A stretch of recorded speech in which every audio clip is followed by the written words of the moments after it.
Hi guys, welcome back to MT voice over. இந்த வீடியோவில் நாம் என்ன பார்க்க போகிறோன்னா, Boruto two blue vortex chapter 17ல் என்ன நடக்கலாம் அப்படிங்கிறது தான் இந்த வீடியோவில் பார்க்க போகிறோம். சாப்டர் 17க்கு போகிறதுக்கு முன்னாடி சாப்டர் 16ல் என்ன நடந்துச்சுன்னு ஒரு ரீகேப் மாதிரி பார்த்துடலாம். போன சாப்டரில் பொருட்டோ எப்படி எஃப்டிஜியை கற்றுக்கிட்டான்னு காட்டியிருந்திருப்பாங்க. அது மட்டும் இல்லை, சுமிரேக்கு நம்ம பொருட்டோ மேலே இந்த ஃபீலிங்ஸையும் சொல்லியிருந்திருப்பாங்க. அது மட்டும் இல்லாமல் நம்ம டீம் 7 நம்ம காராவை காப்பாற்றுற மிஷினுக்கு போயிருந்திருப்பாங்க.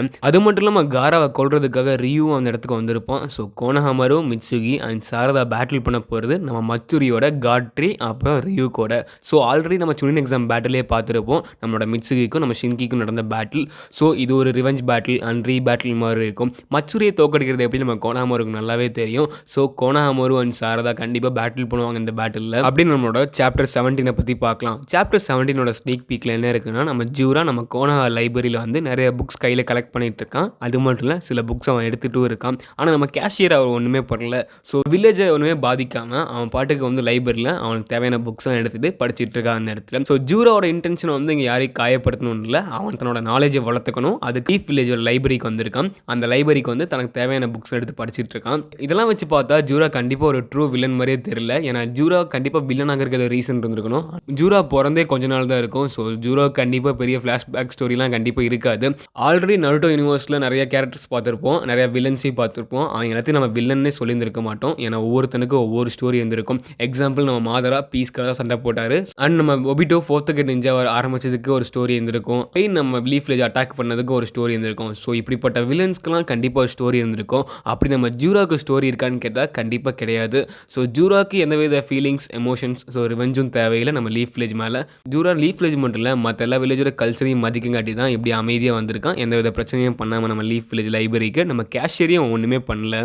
அண்ட் ஜூரோட டார்கெட் வந்து ஹீமோரியாக இருக்காங்க இப்போ. ஏன்னா ஹீமோரி தான் இப்போ டார்கெட்டான்னு கேட்டால் கண்டிப்பாக கிடையாது. அவனுக்கு தேவை அந்த குராமா. அந்த குராமாவை தெரிஞ்சு தான் வந்தான். பார்த்தா நருட்டோ உசுமாக்கிக்குள்ளே இருக்குன்னு காட்டியிருந்திருப்பாங்க.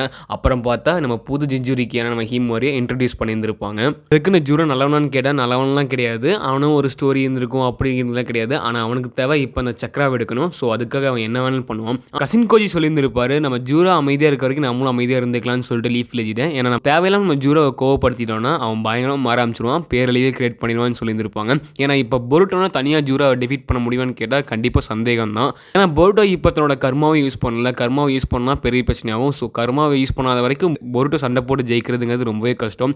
கவாக்கியும் இப்போ ஸ்ட்ராங் கிடையாது. ஏன்னா கவாக்கி லிமிட் செட் பண்ணியிருக்காங்க. சப்போஸ் அந்த லிமிட் ரிலீஸ் பண்ணி அவன் ட்ரைனிங் எடுத்து அவன் ஸ்ட்ராங்காக வாய்ப்புகள் இருக்குது. ஸோ கவாக்கி இப்போ உடனே ஸ்ட்ராங்காவான்னு கேட்டால் அதுவுமே சந்தேகம் தான். ஸோ சண்டை போட்டு ஜெயிக்கிறதுங்கிறது இம்பாசிபிள் நம்ம ஜூரா கிட்ட. கண்டிப்பாக ஜூரா கிட்ட நெகோஷியேட் பண்ண தான் ட்ரை பண்ணுவாங்க. ஸ்னீக் பீக்கில் நம்ம ஜூரா ரியாக்ஷன் வித்தியாசமாக இருந்திருக்கும். எதையோ ஒன்று பார்த்து ஷாக்காக இருந்திருப்பான். ஒன்று அந்த புக்கை பார்த்து ஷாக்காக இருப்பான், இல்லைன்னா வேறு யாரோ பார்த்து ஷாக்காக இருப்பான். ஸோ லைப்ரரியில் வேறு எந்த ஷினோபிக்கு இருக்க வாய்ப்புகள் அதிகம்னா நம்ம கக்காஷி தான். ஸோ கக்காஷியோட என்ட்ரியை கொடுக்க நிறைய வாய்ப்புகள் இருக்குது. ஏன்னா கக்காஷி இது வரைக்கும் டூ ப்ளூ ஓவர்டெக்ஸில் காட்டவே இல்லை. கக்காஷி மோஸ்ட் பவர்ஃபுல்லான்னு கேட்டால் சந்தேகம் தான். பட் மோஸ்ட் பாப்புலர் நம்ம கக்காஷியோட என்ட்ரியை நருட்டோ ஃபேன்ஸ் எல்லாருமே கண்டிப்பாக எதிர்பார்த்து தான் இருந்திருப்பாங்க. ஸோ நம்ம எபிசோட்ஸ்லேயே பார்த்துருப்போம், கசின் கோஜி நம்ம காரா ஆர்கனைசேஷனுக்காக நம்ம லீஃப் வில்லேஜ்லேருந்து ஒரு ஸ்க்ரோலை திருடு வந்திருப்பாரு. ஆனால் நம்ம கக்காஷி தடுத்திருப்பாரு ஒரு அழகான என்ட்ரி கொடுத்து. ஸோ கக்காஷி இந்த லைப்ரரியிலேருந்து நம்ம ஜூரோ வாட்ச் பண்ணிட்டு இருக்க வாய்ப்புகள் இருக்குன்னு நிறைய பேர் சொல்கிறாங்க. இப்படி வாட்ச் பண்ணிட்டு இருந்தால் நம்ம ஜூரோக்கு என்ன தேவைன்னு கண்டிப்பாக அவருக்கு புரிஞ்சிருக்கும். சில இன்ஃபர்மேஷன்ஸ் அண்ட் சில வேல்யூபிளான புக்ஸ் அதை பற்றி கக்காஷிக்கு இது பேச ஆரம்பிச்சு நெகோஷியேட் பண்ண வாய்ப்புகள் இருக்குன்னு சொல்கிறாங்க. அப்படி இல்லைன்னா கண்டிப்பாக பேட்டில் தான். அந்த பேட்டில் எப்படி ஆரம்பிக்கும்னா, நம்ம கவாக்கிக்கு ஏதாவது புது பவர்ஸ் கொடுத்து கவாக்கி தான் அந்த பேட்டில் ஆரம்பிக்கிற மாதிரி இருக்கும். ஏன்னா கவாக்கியோட என்ன ஃபைனல் ஃபார்மை காட்டவே இல்லை. பொருட்டோ கவாக்கி பேட்டில் ஃபுல்லாக காட்டியிருக்க மாட்டாங்க, லைட்டாக ஒரு சீன்ஸ் தான் காட்டியிருப்பாங்க. அந்த சீனில் கவாக்கி தன்னோட ஃபுல் ஃபார்மில் நின்றுருப்பான், ஃபுல் பவரோட. அந்த ஃபார்மை இன்னும் காட்டவே இல்லை. ஸோ அதற்கு இது காட்ட வாய்ப்புகள் இருக்குது. ஏன்னா பொருட்டோன் கவாக்கி இப்போ டீம் அப் ஆகிட்டாங்க, அதுவும் டெம்பரவரியாக தான். அந்த டீம் அப்போ யூஸ் பண்ணி ஜூரோவை தோக்கடிக்கவும் வாய்ப்புகள் நிறையவே இருக்குது. இப்போ ஆக்சுவலாக என்ன நடக்க போகுதுன்னு 2 or 3 days தெரிஞ்சிடும். ஏன்னா நம்மளோட மாங்கா சாப்டர் 17 ரிலீஸ் ஆயிரும். அதுக்கப்புறம் கண்டிப்பாக நம்ம சேனல் அப்லோட் பண்ணுறோம். அவ்வளோதான் கைஸ், இதோட இந்த வீடியோ முடிவுக்கு வருது. இந்த வீடியோ உங்களுக்கு பிடிச்சிருக்குன்னு நினைக்கிறேன். இந்த வீடியோ பிடிச்சிருந்தா மறக்காம லைக் பண்ணுங்க. இந்த வீடியோ பத்தி நீங்க என்ன நினைக்கிறீங்கன்னு சொல்லிட்டு மறக்காம கீழே கமெண்ட் பண்ணுங்க. நீங்க நம்ம சேனலை சப்ஸ்கிரைப் பண்ணாம இருந்தா மறக்காம சேனலை சப்ஸ்கிரைப் பண்ணிக்கோங்க. அப்படியே அந்த பெல் ஐக்கானை கிளிக் பண்ணிக்கோங்க. தேங்க்ஸ் ஃபார் வாட்சிங் கைஸ்.